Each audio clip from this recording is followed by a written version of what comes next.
Hey, listen to Wrestling Roundup on FreeFM, ArrowFM, and NPR. As always, I'm Grady, and live on Skype we got Josh. Hey! This past weekend we had NXT Vengeance Day, and that means we're starting off on NXT. Let's talk about that NXT Women's North American Championship match. Fallon Henley, with her entire goon squad, were going up against Stephanie Vaquer, and we got ourselves a new champion. Yeah, we said last week that it felt like it was the numbers could come into play unless something happened. And it just turns out that it was just Stephanie Vaquer was just too strong. Yeah, we said the title was going to change either here or at the next premium live event for NXT, so we weren't technically wrong. We did say or. But Uh, yeah, it's fine. It's again, it's a mid question of all right, so now that she's the champion, who does she face at the next event? hmm. Um, because if we believe what we think the stand up and deliver concept is going to be, there is nobody that she would be able to face from that concept. Yeah, it's going to be an interesting one. Obviously, in the short term, if you look at NXT, um, Fatal Influence are not finished with the group. Slight spoilers for the main event, but with them attacking Stephanie, Julia, and then Jordynne coming out to make the save, sort of setting up the 3-on-3 match. It does seem like maybe Fatal Influence are going to get another shot. Fallon Henley may get a rematch with Stephanie. I don't see her winning it.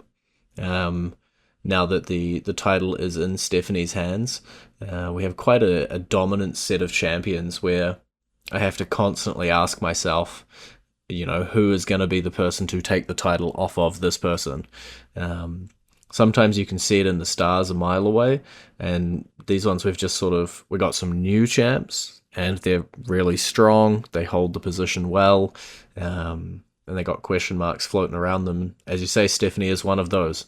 It's going to take a bit of building up before I'm going to believe one of the current NXT or other company challengers will have a shot, really. And with this championship, with this pay-per-view, this is the last women's championship, singles championship, to change hands since the first of the year. Mm-hmm. They've all changed hands since January 1st. Yeah, we were on the lookout. A lot of them changed hands very early, in January, and this was just the holdout. We knew it was going to change eventually, and there it was, completing the set of titles, all switching over to new holders. Yeah, And the only thing that's left now to change hands is the tag team championships. which could be not that far away. Uh, Yeah. Competition heating up and people getting distracted and all that. But for the short term, with Stephanie's championship, we did see a number one contenders match on NXT, with Carmen Petrovic coming out on top, Kalani Jordan and Jada Parker also involved. I think it'll be a good match, but I don't think Sword Girl is going to beat Stephanie. No. Well, let's just stay in the women's division. Let's jump over to the main event, the Fatal 4-Way match. Julia, Bayley, Roxanne Perez, Cora Jade. Longest match of the night. Pretty great Fatal 4-Way, and ultimately Julia walking out still with her championship. Yeah. It was exactly what you expected it to be. You have a Hall of Famer in Bayley. Roxanne Perez is the best sub 25-year-old in the women's division of any women's division right now. You've got an amazing champion in Julia, and then you've got Cora Jade, who's pretty good herself. If this wasn't a good match, something went wrong. Yeah, it had all the correct puzzle pieces, and it made the picture at the end that we were expecting, pretty much.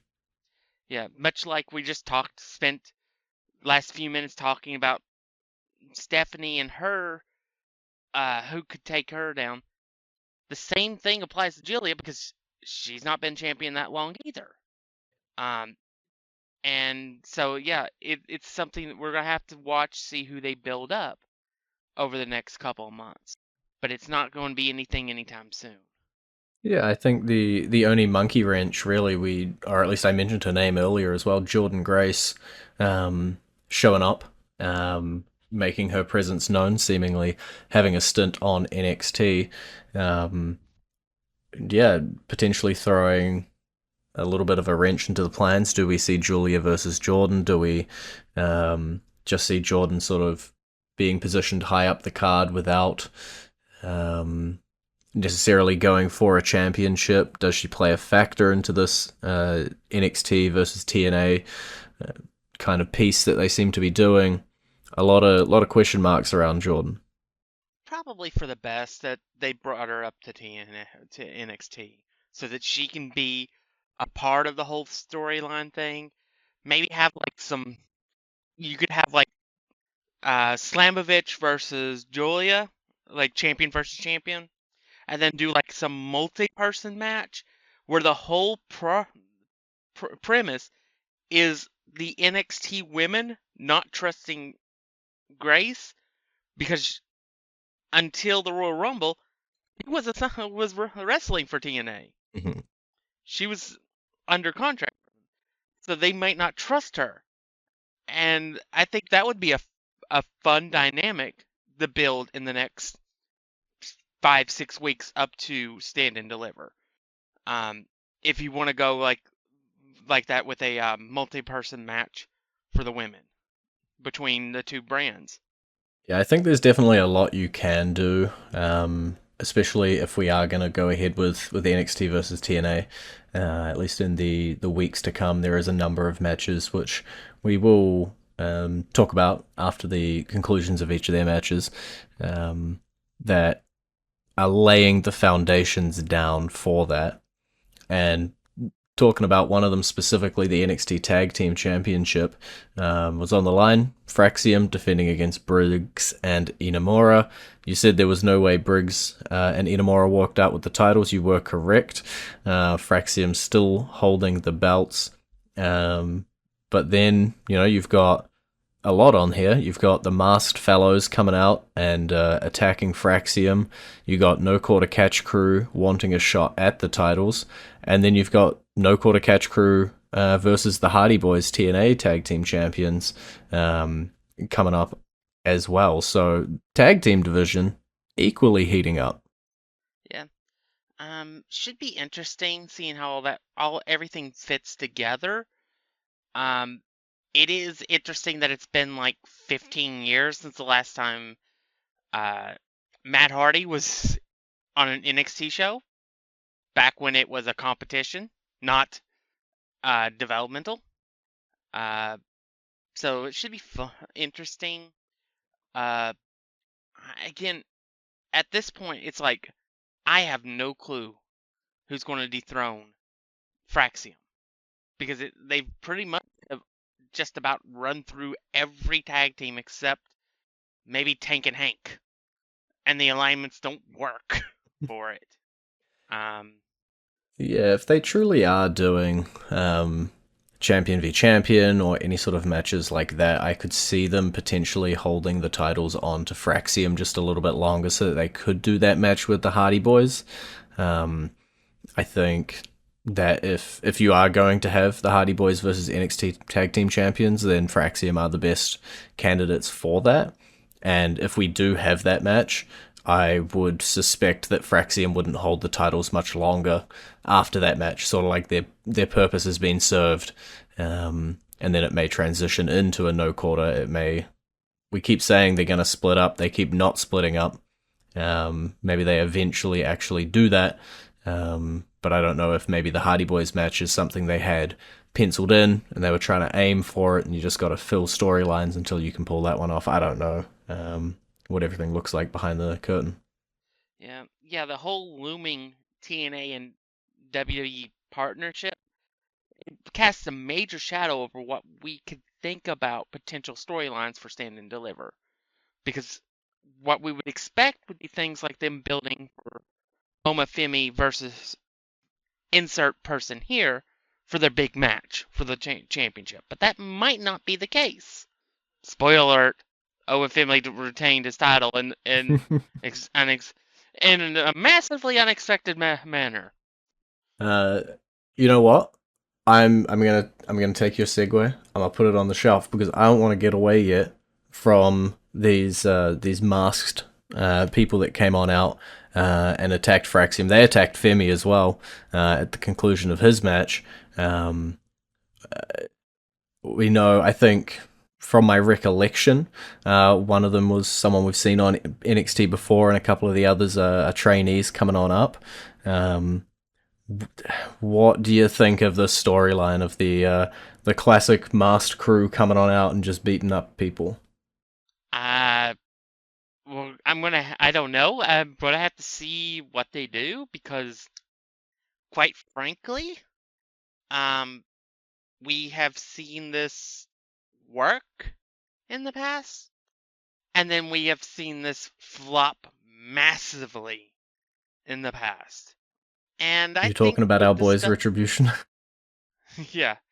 Um, and I think because of the goodwill that Triple H has built in the last couple of years, I'm willing to let the story play out because it does. It's not. This isn't going to be something that's going to be just dropped in a week or two. Mm-hmm. It's not going to be something that's going to be like, all right, it happened, but we're not going to reference it anymore, and so now it just looks stupid. Which is what happened to Retributionists. Um, but so I want to see how it plays out, but based on what I've seen from the wrestlers themselves, I need to see like more personality, more. I need to see what needs to develop from them, more than just, all right, it's a group of three guys. Let's see what happens. Yeah, I think, as you say, it's very hit and miss. It's the individual people in the group is what's going to make this work or not work. And when you think of something like the Shield, we knew from NXT for the most part, those guys coming on into it, and there was a combination of like they're wrecking stuff, and we know who they are, what are their motives, let's figure this out. And then this one is more unknown guys, and I think it's a little bit harder to pull this one off with unknown guys. Um, but we'll have to, as you say, wait and see how they're used over the weeks, because that's also another factor. Are they coming out every single week and just beating up people? Are they eventually going to get themselves into a match? Are they just going to hang out in the parking lot for the next 2 months? A few different options, and we don't. Maybe a little bit too early to judge this group. Yeah, and I think that's the key is we have to see how they're used. Yeah. Well, let's go into our entrance theme, and then when we come back, I'll let us all talk about Obafemi. But for now, it is going to be the entrance theme of our NXT North American Women's Champion, Stephanie Vaquer.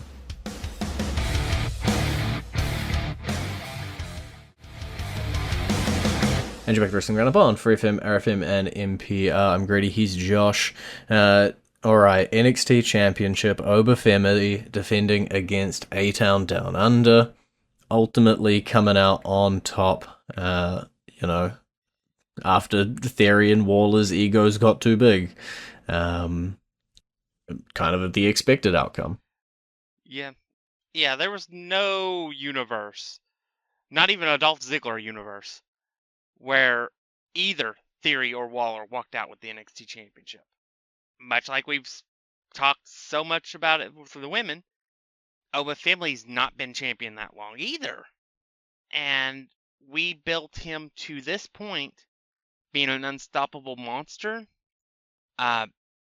You've got to have somebody be built up to be the guy that takes him down.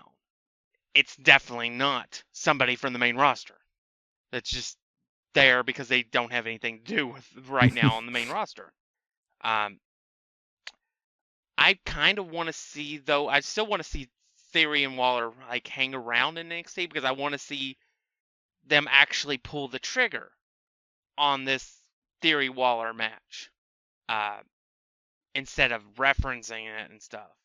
I want to see them actually pull uh, the turn. Yeah, I think Uh, it'll be a good match between the two. It because they are main roster superstars, you do have the potential to float it up on the main roster as a match or to have it down here. But with so much going on the main roster, I think you're right. NXT might be the home for it. But when I think about that again, I think, well, there's so much going on in NXT, especially if you include all of the TNA crossover stuff. There might not be a whole lot of room anywhere for it.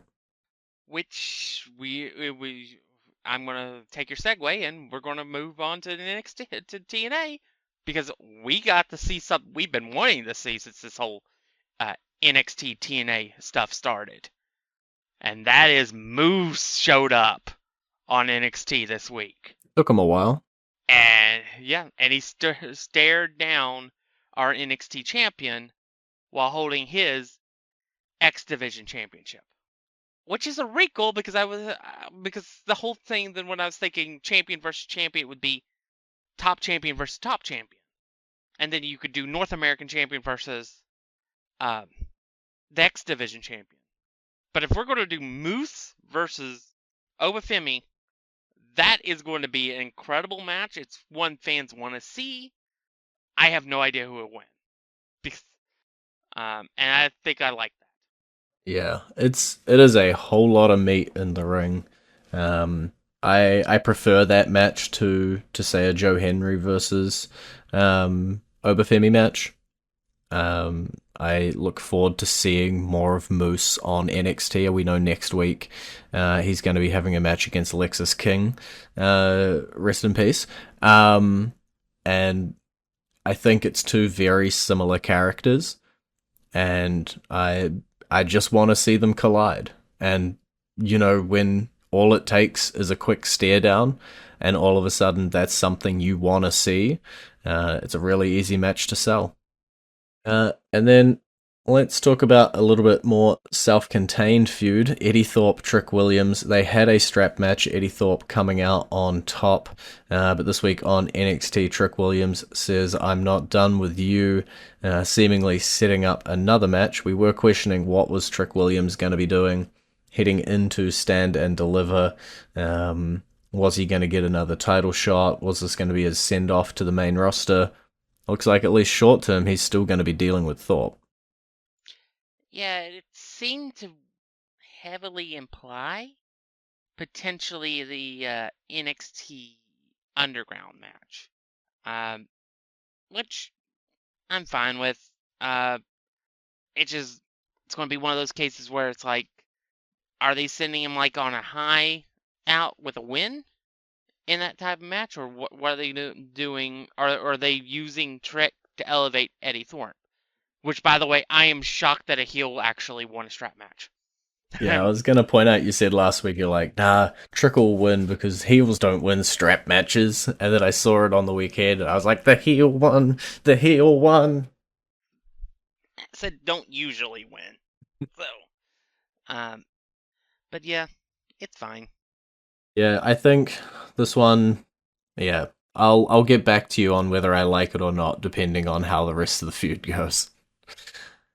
And then we got one more match from this weekend. Ethan Page, Javon Evans. Page coming out on top after punching out the mouth guard from Javon's mouth. And then tying that on into NXT this week, we had the contract signing for Ricky Saint, previously known as Ricky Starks. Interrupted by Ethan Page, interrupted by Javon Evans, interrupted by Wes Lee, setting ourselves up a tag team match for next week with Ricky and Wes taking on... Sorry, with Ricky and Javon taking on Ethan and Wes. Yeah, good little debut match for Ricky, sort of slotting on in into this Javon-Ethan feud that seems to not be over. Yeah, I mean, it's got to start somewhere with him. It is funny that they did basically the same type of entrance for him that they did for Ethan Page, Mhm. and Ethan Page called him out on it. um, but yeah, it should be fun. It's a good way to bring him in, get him over with the crowd, get the new name over with. Since it's not going to be the same, and just hit the road, get the road motor running on the road with him. Mhm. Yeah, obviously he's coming into NXT with a bit of recognition behind him. We saw that with the crowd um, last week, and then this week still the reception is there. So I think it'll be interesting. It again continues to bloat in a good way, the NXT roster. Um, I think he probably will end up interacting with Ethan Page once the Javon feud is over. May have a couple of one-on-ones with Wesley before then, but I think there is a little bit of money in Ricky versus Ethan. But we'll have to see whether we get it, how long we wait for it, because right now it is Javon and Ethan continuing their blood feud. Alrighty, well, that was all NXT, and we got like 3 minutes left. So I guess running down some stuff that happened on Raw and SmackDown this week. We had a number one contendership to see who was going to take on Lyra Valkyria for her Women's Intercontinental Champion. Dakota Kai coming out on top of Ivy Nile, setting up a rematch of the tournament finals, and not the Ivy Nile match that we seem to have been building to for a little while. Maybe it's something that will improve over time with the existence of the secondary championships, but there's was literally nothing from the crowd for anything that these two ladies did or for our champion, and that's a problem. Uh, But yeah, I mean, it's going to be something that they're going to have to build slowly off of, I think. Um, Giving these ladies more options, more battles, more storylines. Yeah, I don't know because you're right. It was particularly quiet, I would say, and maybe I don't know. I like all three of them. I would say the three of them are probably in my top 10. Dakota Kai for obvious reasons, but so I'm perfectly happy with the feud. I do think Ivy Nile probably gets involved in the title match and does make it a triple threat or does find her way into there. Because the money is still in American made, trying to chase titles so they have gold for when Chad comes back. Um, and I think she'll win the championship? That's a different question, but I do think that she'll end up going into a title match, in the next month or so. Yeah, uh, I think we need to see more character development with the ladies. Outside of just the main championships, we need to see more work. And hopefully these championships, the US Championship and the Intercontinental Championship, can be used to bring out more character work with these ladies. Then fans start catching on, and then you don't have crickets when they wrestle. Mhm.